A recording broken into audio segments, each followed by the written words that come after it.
राम राम साਰਿਆਂ ने आप सुनने लाग रहे हो एपीजे सत्या यूनिवर्सिटी सोहना का सामुदायिक रेडियो FM 88.4।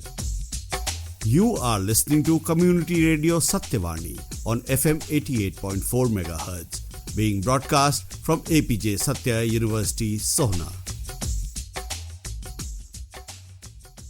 तू शाही है, परवाज है काम तेरा, तेरे सामने आसमां और भी हैं। इसी रोज़ व शब में उलझ कर न रह जा कि तेरे ज़मां को मकां और भी हैं। गए दिन की तन्हा था मैं अंजुमन में, यहाँ अब मेरे राज़दां और भी हैं।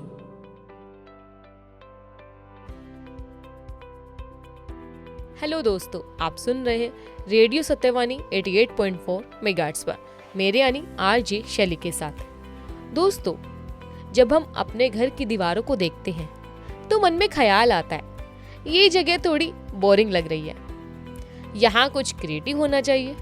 और आज के टाइम में हम सब यही तो चाहते हैं।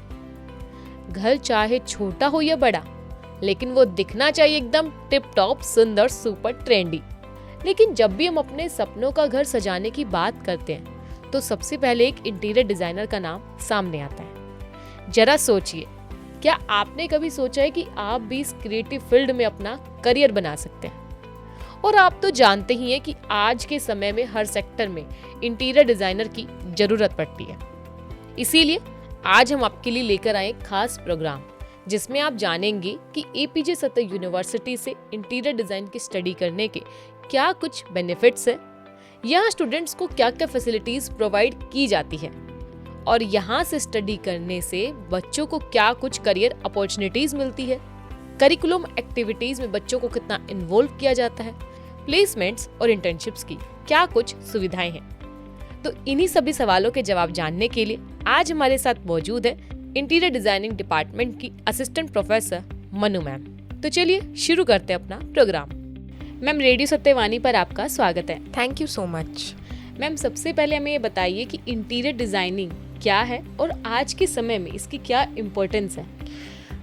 तो शैली, अगर हम इंटीरियर डिज़ाइन की बात करते हैं तो इंटीरियर डिज़ाइन जो है वो एक ऑफिस या घर को सुंदर बनाने तक सीमित नहीं रह गया है जी। ठीक है, तो आजकल हम अगर इंटीरियर की बात करते हैं तो स्पेसेस को फंक्शनल बनाना, सस्टेनेबल बनाना, ह्यूमन सेंट्रिक डिज़ाइन बनाना जी, इन सब बारे में हम बातें करते हैं इंटीरियर डिज़ाइन में। तो जो भी इंटीरियर डिज़ाइनर्स हैं वो सभी लोग सस्टेनेबिलिटी पे बहुत ज़्यादा ध्यान रखते हैं। तो सस्टेनेबिलिटी के लिए हमारे पास a lot of materials available in the market, even sustainable designs are available. What we have to think and we have to give those designs towards. जो फर्नीचर डिज़ाइन है या फिर हमारा कलर स्कीम थ्योरी है, जो हम design approach अपना traditional लगाया करते थे, वो चेंज हो गया है। क्यों चेंज हो गया है? बिकॉज़ आज की दुनिया के जो लोग हैं उनका जो वर्क कल्चर है दैट इज़ 9 to 5। कुछ लोगों की रात की शिफ्ट्स भी होती हैं, इवनिंग शिफ्ट होती हैं, तो दे नीड पीस। सो उस पीस को जनरेट करने के लिए what we try to do as an interior designer, हम क्या करते हैं और क्या सिखाते हैं अपने बच्चों को, ऐसा करते हैं कि हम उस पीस को मेंटेन कर सकें अपने डिज़ाइन के थ्रू। तो जहाँ तक हम बात करते हैं पीस की, तो वो ह्यूमन सेंट्रिक डिज़ाइन से ही हम डेवलप कर पाते हैं। जी। इंटीरियर डिज़ाइन में और क्या क्या पार्ट होते हैं? इंटीरियर डिज़ाइन में क्योंकि इंटीरियर समथिंग, इंटीरियर से आप क्या समझते हैं, जनरल मीनिंग उसका क्या है कि आप अंदर का कुछ परिभाषित करना चाहते हैं। ठीक है, प्लीज स्पेस प्लानिंग की बात करते हैं कि अंदर स्पेस कैसे प्लान होगी। क्योंकि एक आर्किटेक्ट ने नक्शा बना दिया, बाहर की बिल्डिंग बन चुकी है, ठीक है, उसके बाद उसका इंटरनल प्लानिंग भी है। अगर मैं एक घर की बात करूँ तो उसमें बेडरूम होगा, उसमें एक वॉशरूम होगा, एक किचन होगा, उसकी दीवारें लग चुकी हैं, सब हो चुका है, उसका ढांचा तैयार हो चुका है। अब उसके अंदर उसको सुंदर बनाने के लिए प्लस उस सुंदरता को कैसे जो यूज़र है वो कैसे यूज़ कर पाएगा, वो इम्पोर्टेंस क्रिएट करता है, और वही इम्पोर्टेंट है जो हमें समझने की ज़रूरत है। जी। आर्किटेक्चर और इंटीरियर डिज़ाइनर में क्या अंतर होता है, क्या डिफरेंस होता है? तो जैसा कि मैंने अभी आपको बताया कि इंटीरियर डिज़ाइन अंदर का एस्थेटिक्स की हम बात करते हैं, तो अगर मैं सिंपल लैंग्वेज में आपको बताऊं तो आर्किटेक्चर जो है वो बॉडी डिज़ाइन करता है जी। और interior design is a soul to that body, वो एक सोल है, अंदर उसकी आत्मा है। सो आर्किटेक्ट बिल्डिंग की प्लानिंग, स्ट्रक्चर, सर्विसेज का ध्यान रखेगा, पूरे ओवरऑल प्लान पे काम करेगा, जबकि जो एक इंटीरियर डिज़ाइनर है उस बिल्डिंग के अंदर के स्पेसेस को फंक्शनल कैसे बनाना है, उस स्पेस को सुंदर कैसे बनाना है। और सुंदरता का मतलब सिर्फ कलर स्कीम से सीमित नहीं है, जैसे कि हम अभी डिस्कस कर चुके हैं, मैंने आपको बताया कि सस्टेनेबल फैक्टर्स हैं, ह्यूमन सेंट्रिक डिज़ाइंस हैं, ये सब हमें उन चीज़ों के बारे में बात करना पड़ता है, ठीक है, उन चीज़ों को समझना पड़ता है, तभी हम एक अच्छे इंटीरियर डिज़ाइनर की अप्रोच लगा करके एक अच्छा डिज़ाइन फॉर्म आउट कर सकते हैं। तो ये एक कोलैबोरेटिव फॉर्म है। तो अगर आप बात करनी है कि डिफरेंस की, तो डिफरेंस मैंने आपको बता दिया है, लेकिन कोलैबोरेटिव फॉर्म ये इस तरीके से है कि आप दोनों को ही उस बाहर के ढांचे के साथ अंदर की सुंदरता पे काम करेंगे, तब जाके वो एक डिज़ाइन खूबसूरत आकर के निकलेगा। दोनों में से किसी स्टूडेंट को अगर एक चीज़ चुननी हो तो क्या एडवाइस देंगे आप? अगर मैं बात करूं इंटीरियर डिज़ाइन और आर्किटेक्चर में कि बच्चों को क्या चुनना चाहिए, ये उन्हीं पर निर्भर करता है कि उनका इंटरेस्ट किस ओर है। जी। बहुत अधिक इंटरेस्ट देखने को मिल रहा है अगर अर्बनाइजेशन की तरफ, किसी को शहर बनाने में, सिटी प्लानिंग में ज़्यादा इंटरेस्ट है, या फिर किसी को बाहर के स्ट्रक्चर में इंटरेस्ट है, सर्विसेज में इंटरेस्ट है, प्लम्बिंग में, इलेक्ट्रिसिटी में, ओवरऑल स्ट्रक्चर बनाने में, तो वो ज़रूर से आर्किटेक्चर की तरफ जाए। लेकिन किसी को बहुत ज़्यादा इंटरेस्ट है कि बच्चा ये करना चाहता है कि उसको कलर्स समझ आते हैं, उसको कलर साइकोलॉजी समझ आती है, उसको ये समझ आता है कि अंदर ब्यूटिफाई कैसे किया जा सकता है चीज़ों को, अंदर स्पेस को, जैसे आपने आजकल देखा होगा कि फर्नीचर डिज़ाइन में भी छोटी छोटी स्पेसेस ऐसे निकाल दी जाती हैं कि वो मल्टीपल सेंट्रिक फर्नीचर बन जाता है। तो अगर बच्चे को उस तरफ इंटरेस्ट है तो वो ज़रूर से इंटीरियर डिज़ाइन में जाए। तो आज के टाइम की अगर हम बात करें तो इंटीरियर डिज़ाइनिंग में कितना क्या इंटरेस्ट है लोगों का? तो अगर आज के समय में मैं बात करूं तो आप देखिए कितना ग्लोबलाइजेशन, अर्बनाइजेशन आप देखते हैं। अभी हम इस समय गुड़गांव में हैं और गुड़गांव में आप देखिए इतनी सारी हाई राइज बिल्डिंग्स हैं, ठीक है, आप देखिए कमर्शियल हब्स हैं। तो आपका रिटेल हो, चाहे आपका ऑफिस स्पेस हो, चाहे आपका रेजिडेंशियल स्पेस हो, उसमें आपको एक इंटीरियर पर्सपेक्टिव की रिक्वायरमेंट होती है। जैसे मैंने अभी आपसे बात की कि एक स्ट्रक्चर खड़ा हो चुका है, अब उस स्ट्रक्चर के अंदर आपकी क्या काम होना है, हाँ, आपका क्या दायित्व बनता है कि आप उसको सुंदर बना सकें और एक इंसान जो वहाँ पे उपस्थित है वो उसको काम कर सके, एक ऐसा एनवायरनमेंट हम उससे पैदा कर सकें। तो वो एनवायरनमेंट हम तभी पैदा कर सकते हैं जब हम एक इंटीरियर पर्सपेक्टिव लेके चलते हैं, और इंटीरियर पर्सपेक्टिव आप तभी लेके चल सकते हो जब आपके पास वो डिज़ाइन की सोच, बूझ, समझ है आपके पास। इंटरेस्ट लोगों का इसलिए है क्योंकि अभी इंफ्रास्ट्रक्चर जो है मार्केट वो बूम कर रहा है। रियल एस्टेट आप नोएडा देख लीजिए, ग्रेटर नोएडा देख लीजिए, तो सारी ही जब से श्री मोदी जी हमारे इंडिया में आए तब से, मतलब बीइंग अंडर हिज मतलब prime ministership, what is it is going on, कि हमें ये देखने को मिल रहा है कि सारा ही इंफ्रास्ट्रक्चर बहुत ज़्यादा बूम कर रहा है। तो उस इंफ्रास्ट्रक्चर को मेंटेन करने के लिए, इंटरनल प्लानिंग के लिए, प्लस उसका इंटीरियर करने के लिए मैं लोगों में देखती हूँ कि बच्चे बहुत ज़्यादा जुझारू हैं डिज़ाइन की तरफ। मैं एक बहुत इंटरेस्टिंग बात आपसे शेयर करना चाहती हूँ कि बहुत ऐसे बच्चे होते हैं जिनको मैथ्स में, फिज़िक्स में, केमिस्ट्री में दिलचस्पी नहीं होती। तो एक समय हुआ करता था हमारा जब हमें फोर्स किया जाता था कि हमें साइंस ही लेना है, ठीक है, तो physics, chemistry, maths was subject ही हमें लेना ही पड़ता था।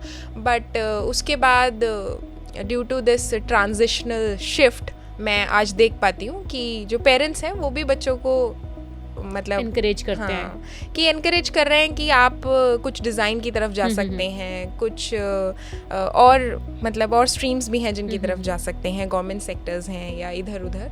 तो बच्चे आजकल डिज़ाइन की तरफ आगे बढ़ रहे हैं। तो जो बच्चे आगे बढ़ रहे हैं वो मैं देख पा रही हूँ कि उन्हें इंटरेस्ट है, कि वो समझ पाते हैं कि एक बच्चे की साइकोलॉजी कलर को देखकर क्या हो सकती है, एक बड़े बूढ़े की साइकोलॉजी क्या हो सकती है, और किस प्रकार के अंदर इंटीरियर्स किए जा सकते हैं। जी, अगर आपको किसी स्टूडेंट को बताना है कि कलर साइकोलॉजी ये होती है, सिखानी है आपको, तो वो आप कैसे टीच करती हैं? सो कलर साइकोलॉजी बिल्कुल डिपेंड करती है कि जैसे साइकोलॉजी की आप बात करते हैं तो आप देखिए कि हरा कलर है तो ग्रीन कलर इज सूदिंग, है ना। तो हम देखते हैं कि नीला कलर है, लाइट ब्लू कलर वो स्काई को रिप्रेजेंट करता है, और ग्रीन कलर है ग्रास को, ग्रीनरी को रिप्रेजेंट करता है। और अगर हम किड्स की बात करें तो बच्चे light pink colour, blue colour, dark colours वो ज़्यादा पसंद करते हैं। और अगर हम ऑफिस स्पेसेस की आप बात करेंगे तो आप बेज कलर्स, वाइट कलर्स, ऐसे कलर आप। तो this is what the psychology is कि जिस एनवायरनमेंट में जो भी ह्यूमन बीइंग है वो उस एनवायरनमेंट को अडेप्ट कर पाता है उस कलर के साथ। तो सोचिए अगर कोई भी ऑफिस स्पेस है उसमें मैं भड़कीला कलर कर दूं, कोई भी लाल रंग का या नीले रंग का, तो आपके लिए काम करना बहुत ज़्यादा मुश्किल हो जाएगा, ठीक है। तो यही एक कलर साइकोलॉजी है जो हम बच्चों को समझाने की कोशिश करते हैं और वो भी रिस्पॉन्ड करते हैं इसको कि हाँ जी कि ये किया जा सकता है कि कलर का इतना बड़ा प्रभाव है अपने इंटीरियर्स में। जी, एक अच्छे इंटीरियर डिज़ाइनर में कौन कौन से स्किल्स होने चाहिए? जहाँ तक कि मैं कोई भी डिज़ाइन की बात करूँ तो एक डिज़ाइनर को क्रिएटिव और क्रिटिकल थिंकिंग ज़रूर आना चाहिए, ठीक है। अगर इंटीरियर डिज़ाइन की बात करूँ तो स्पेस प्लानिंग बहुत इम्पॉर्टेंट रोल प्ले करता है जी, ठीक है। उसके बाद आपका कम्युनिकेशन स्किल्स अच्छा होना चाहिए। क्योंकि आपको क्लाइंट को समझाना है तो आप कम्युनिकेट अच्छे से कर पाएँ। उसके बाद आप मटेरियल नॉलेज आपको होनी चाहिए कि आज की जो जनरेशन है जी, वो नए नए मटेरियल्स को देखना ज़्यादा प्रेफर करती है और जल्दी इंटीरियर्स रिप्लेस होते हैं। तो if you will see 5 years, 10 years, 15 years, ठीक है, इस स्पैन में आप इंटीरियर्स चेंज करते रहते हैं। तो ये जनरेशन का ही पूरा वो है। तो ये सारी चीज़ें एक इंटीरियर डिज़ाइनर में होनी चाहिए। सस्टेनेबिलिटी अवेयरनेस होना चाहिए, उसको क्या क्या मटेरियल्स मार्केट में आ रहे हैं, लॉन्च हुए हैं, वो सब पता होना चाहिए। जी, आपको क्या लगता है कि इंटीरियर डिज़ाइन की फील्ड में क्या कुछ करियर अपॉर्चुनिटीज़ हो सकती है? तो देखिए अगर मैं इंटीरियर डिज़ाइन की बात करूं, करियर अपॉर्चुनिटीज़ की बात करूं, तो आप सिर्फ रेजिडेंशियल इंटीरियर डिज़ाइनर बन सकते हैं जहां आप सिर्फ इंटीरियर डिज़ाइन, घरों का इंटीरियर डिज़ाइन कर सकते हैं। उसके बाद आप एक कमर्शियल इंटीरियर डिज़ाइनर बन सकते हैं जहां पे आप ऑफिस स्पेसेस का, कमर्शियल एरियाज़ का इंटीरियर डिज़ाइन कर सकते हैं जी। उसके बाद आप सिर्फ हॉस्पिटैलिटी डिज़ाइनर में भी अपना करियर देख सकते हैं। उसके बाद एग्जिबिशन डिज़ाइनर, तो आप देखिए ये सारे यशोभूमि में जी, ठीक है, ये जितने भी सेंटर्स होते हैं इसमें आप देखिए कि इंटीरियर डिज़ाइनर्स की इतनी रिक्वायरमेंट होती है कि उनको इंटीरियर स्पेस प्लानिंग एक बड़ा स्पेस दे दिया जाता है, स्ट्रक्चर बनाया और उसको अलग अलग एग्जिबिशन को प्लान करना होता है। तो आप उसमें भी अपना फ्यूचर देख सकते हैं। इवन आप एक लाइटिंग कंसल्टेंट बन सकते हैं क्योंकि लाइट का बहुत बड़ा रोल है। Light is a different part, एक पूरा अलग पार्ट है इंटीरियर डिज़ाइन का जिसमें आप अपना फ्यूचर देख सकते हैं। उसके बाद एक सेट डिज़ाइनर बन सकते हैं, जैसे कि फॉर एग्जांपल आप देखते हैं ये मूवीज़ के सेट बनते हैं, तो these type of things you can go और ऐसा करियर आप चुन सकते हैं, ठीक है। उसके बाद आप एक डिज़ाइन रिसर्चर या डिज़ाइन एजुकेटर भी बन सकते हैं। तो बहुत सारे करियर अपॉर्चुनिटीज़ इंटीरियर डिज़ाइन देता है आपको। जी, अभी हमने बात की इंटीरियर डिज़ाइन की बेसिक चीज़ों के बारे में कि क्या कुछ करियर अपॉर्चुनिटीज़ हो सकती है और इंटीरियर डिज़ाइन है क्या। अब हम आते हैं एपीजे सत्ता यूनिवर्सिटी में इंटीरियर डिज़ाइन के प्रोग्राम्स के बारे में। यहाँ कौन कौन से कोर्सेज है, क्या कुछ डिग्री कराई जाती है, उसके बारे में विस्तार से बता दीजिए। तो एपीजे सत्ता यूनिवर्सिटी में इंटीरियर डिज़ाइन के प्रोग्राम में है हमारे पास बैचलर ऑफ डिज़ाइन, उसके बाद है हमारे पास एमए इन डिज़ाइन, उसके बाद है PhD in design and visual art. तो जो हमारा बैचलर कोर्स है वो 4 साल का होता है। उसके बाद हमारा जो एमए है वो 2 साल का होता है और PhD from 3 to 5 years as per UGC guidelines, ठीक है। तो ये इन एपीजे सत्ता यूनिवर्सिटी में हम ये 3 कोर्सेज प्रोवाइड करते हैं इंटीरियर डिज़ाइन ब्रांच में। जी, यहाँ से बच्चों को स्टडी करने के, इंटीरियर डिज़ाइन में स्टडी करने के क्या कुछ फ़ायदे हैं, क्या कुछ फैसिलिटीज़ बच्चों को प्रोवाइड कराई जाती हैं? अगर मैं एपीजे सत्ता यूनिवर्सिटी की बात करती हूँ तो आप ये देखिए कि हमारी यूनिवर्सिटी जो है वो फर्स्ट एलए यूनिवर्सिटी है। जी, तो हम मल्टी डिसिप्लिनरी अप्रोच पे काम करते हैं। मल्टी डिसिप्लिनरी अप्रोच सिर्फ डिज़ाइन स्कूल तक सीमित नहीं है, चाहे वो फार्मेसी हो, चाहे फिर वो मैनेजमेंट हो, चाहे फिर वो लॉ हो, हम हर तरफ से अपने बच्चे को कुछ ना कुछ देने की कोशिश करते हैं जी। तो ये अप्रोच हमारा रहता है। तो जैसे मैं बात करूं, अभी हमारे बच्चों ने एक प्रोजेक्ट किया जिसमें फार्मेसी के जो स्टूडेंट्स थे उनके साथ मिलकर के एक प्रोजेक्ट किया उन्होंने। तो एक प्रोडक्ट डेवलप किया, so it was a research project. उन्होंने रिसर्च भी किया उसमें और एक प्रोडक्ट भी डेवलप किया। प्लस हमारे बच्चे जो हैं वो लाइव प्रोजेक्ट्स, हमारे जो बच्चे हैं वो लाइव प्रोजेक्ट्स पे काम करते हैं। और लाइव प्रोजेक्ट्स में हम इन हाउस प्रोजेक्ट्स ज़्यादा देना पसंद करते हैं। तो जो यूनिवर्सिटी का कैंटीन हो गया जी, या फिर वीसी ऑफिस हो गया, ये सारी चीज़ों पे हम ध्यान देते हैं जिससे कि उन्हें अपने ही यूनिवर्सिटी में काम करने का मौका मिले और हम उन्हें इम्प्लीमेंट भी कराते हैं जी। यहाँ स्टूडेंट्स की किन स्किल्स पर सबसे ज़्यादा ध्यान दिया जाता है? यहाँ पर हम इनोवेशन पे ध्यान देते हैं, ठीक है। उसके बाद हम रिसर्च पे बहुत ज़्यादा ध्यान देते हैं। उसके बाद हम मटेरियल पे ध्यान देते हैं, मटेरियल एक्सप्लोरेशन कराते हैं। तो अभी मैं मटेरियल के लिए हम अपने स्टूडेंट्स को अभी हम जयपुर लेके गए थे, और क्योंकि हम एनसीआर में हैं तो ये हमें बहुत फ़ायदा हो जाता है, तो हम दिल्ली तो उन्हें ले जाते रहते हैं अलग अलग मटेरियल एक्सपो में। बाकी हम डिजिटल डिज़ाइन टेक्नोलॉजीज़ जो हैं वो यूज़ करना ज़्यादा पसंद करते हैं, प्रेफर करते हैं। बाकी जो डिजिटल टेक्नोलॉजीज़ हैं उन पे हम ज़्यादा फोकस करते हैं। तो ऑटोकैड हो गया, 3ds Max हो गया, रेविट हो गया, ये सारी चीज़ें हम अपने बच्चों को सिखाते हैं। राइनो, ग्रासहॉपर, ये सब हम अपने बच्चों को सिखाते हैं जिससे कि वो आगे अपने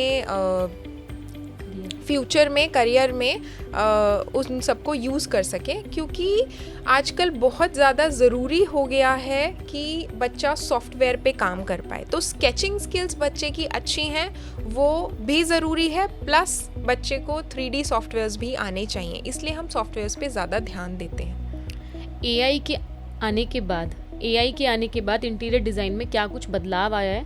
क्या कुछ बच्चों को फ़ायदा मिला इस चीज़ से?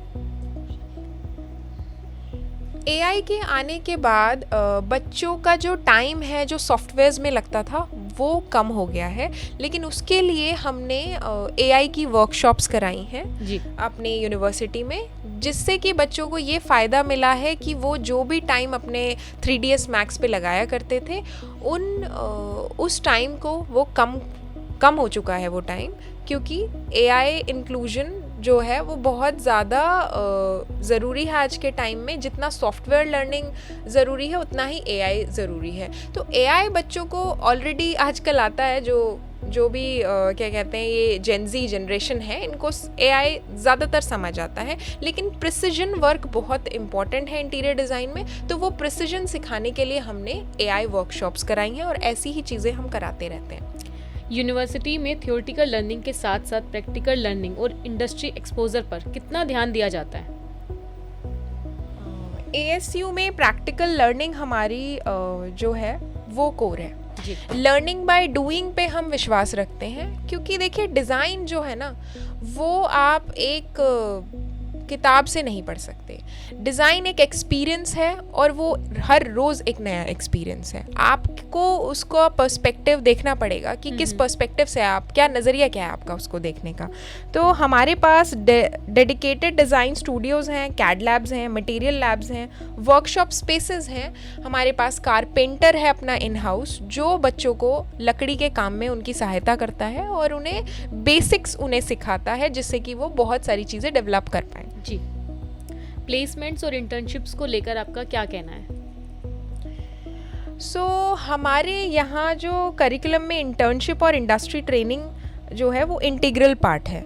जैसे कि अगर मैं बात करूँ अपना इंटीरियर डिज़ाइन में, तो जब बच्चा 4th ईयर में आने वाला होता है, 3rd ईयर उसका ख़त्म हो जाता है, उस टाइम पे वो 2 महीने का इंटर्नशिप पे जाता है, ठीक है। तो वो हम यूनिवर्सिटी से खुद से प्रोवाइड करते हैं। तो बेसिकली डिज़ाइन में कॉन्टैक्ट्स बहुत इंपॉर्टेंट है। वहाँ बच्चे ने काम किया, इतना हम उसको रेडी कर देंगे कि बच्चे ने काम किया और वहाँ पे उसने अपने आप को डेवलप कर लिया। उसके बाद जब फाइनल ईयर में 4th ईयर जिसको कहते हैं, 8th सेमेस्टर में जब उसका ट्रेनिंग होता है, तो उस टाइम पे भी हम लोग इंटर्नशिप प्रोवाइड कराते हैं। बहुत सारी कंपनी है जैसे लिव स्पेस है, वहाँ पे भी हम इंटर्नशिप प्रोवाइड कराते हैं। तो उस टाइम पे बच्चे को हम अपनी तरफ से भी इंटर्नशिप प्रोवाइड कराते हैं, और अगर बच्चा चाहता है खुद से करना तो वो भी कर सकता है। तो फ्लेक्सिबल हैं हम यहाँ पर। इंटीरियर डिज़ाइन की पढ़ाई पूरी करने के बाद क्या स्टूडेंट नौकरी के साथ साथ अपना स्टार्टअप या कोई फर्म शुरू कर सकता है? बिल्कुल, देखिए आज के टाइम में जो है वो स्टार्टअप और एंटरप्रेन्योरशिप बहुत ही ज़रूरी हो गया है। हमारे करिकुलम में एंटरप्रेन्योरशिप और बिजनेस स्टडीज़ का कंपोनेंट भी इंक्लूड है। जैसा कि मैंने आपको पहले ही बताया था कि हमारी LA यूनिवर्सिटी है तो मल्टी डिसिप्लिनरी अप्रोच रखते हैं हम। तो हमारे नॉट डिज़ाइन वाले लोग, जो MBA वाले लोग हैं, जो बिज़नेस वाले लोग हैं, जो एक्चुअल उस स्ट्रेटा से बिलोंग करते हैं, वो सब लोग हमें हमारे स्टूडेंट्स को पढ़ाते हैं। उन्हें बेसिकली बताते हैं कि वो स्टार्टअप कर कैसे सकते हैं, क्योंकि 4th ईयर के बाद ना बच्चा कंफ्यूज होता है। बहुत बच्चों को आता है कि उन्हें करना क्या है लाइफ में, उन्हें पता है कि वो 3D सॉफ्टवेयर कैसे चलाएंगे, उन्हें क्लाइंट हैंडल भी करना आता है, पर उन्हें नहीं पता कि सेटअप कैसे होगा। तो वो सेटअप सिखाने के लिए हम उन्हें बिजनेस क्लासेस प्रोवाइड कराते हैं। APJ सत्ता यूनिवर्सिटी का इंटीरियर डिज़ाइन प्रोग्राम अन्य संस्थानों से खुद को कैसे अलग करता है? तो मेरे हिसाब से तो ASU को अलग बनाने वाली 5 मेजर बातें हैं। इंडस्ट्री सेंट्रिक एजुकेशन देते हैं हम, मल्टी डिसिप्लिनरी लर्निंग अप्रोच देते हैं जिसके बारे में हम काफ़ी बात कर चुके हैं, hands on workshop and material labs जिसमें हमारे पास इन हाउस लोग हैं, और इवन द फैकल्टी भी जो हमें सिखाती है, बच्चों को भी सिखाती है। तो ये रेगुलर लर्निंग प्रोसेस है। स्ट्रॉन्ग फोकस ऑन इनोवेशन, तो हम बिल्कुल इनोवेशन पे ध्यान रखते हैं कि मल्टी डिसिप्लिनरी अप्रोच के साथ साथ क्या नया निकल के आएगा, क्योंकि स्टार्टअप करने के लिए भी आपके पास कुछ नया होना चाहिए, ठीक है। तो वो इनोवेशन बहुत ज़रूरी है, मायने रखती है। और हमारा करिकुलम जो है वो एंटरप्रेन्योरशिप ओरिएंटेड है। हम बच्चे को थ्योरेटिकल जो है वो 40% ही पढ़ाते हैं, 60% हम उसको प्रैक्टिकल नॉलेज देते हैं। उसका रीज़न ये है कि डिज़ाइन को आप थ्योरेटिकल बेस बना ही नहीं कर सकते। हाँ जी। Thank you so much ma'am. Thank you so much Shaili ma'am. आपको एक शानदार करियर भी दे सकते हैं। मनु मैम ने हमें विस्तार से बताया कि इंटीरियर डिज़ाइन की पढ़ाई के क्या क्या फ़ायदे हैं, आर्किटेक्चर और इंटीरियर डिज़ाइन में क्या अंतर है, APJ सत्ता यूनिवर्सिटी में विद्यार्थियों को कौन कौन सी आधुनिक सुविधाएं, प्रैक्टिकल लर्निंग और इंडस्ट्री एक्सपोजर दिए जाते हैं, साथ ही इस फील्ड में करियर की क्या कुछ अपॉर्चुनिटीज मिलती है, उनके बारे में भी हमें विस्तार से बता दिया। तो चलिए दोस्तों, मैं लेती हूँ आपसे इजाजत, फिर मिलेंगे किसी नए प्रोग्राम के साथ। तब तक के लिए आप सुनते रहिए रेडियो सत्यवाणी 88.4 मेगाहर्ट्ज पर, मेरे यानी RJ शैली के साथ। दोस्तों, आप स्वस्थ रहे, खुश रहे और मुस्कुराते रहे। नमस्कार, धन्यवाद।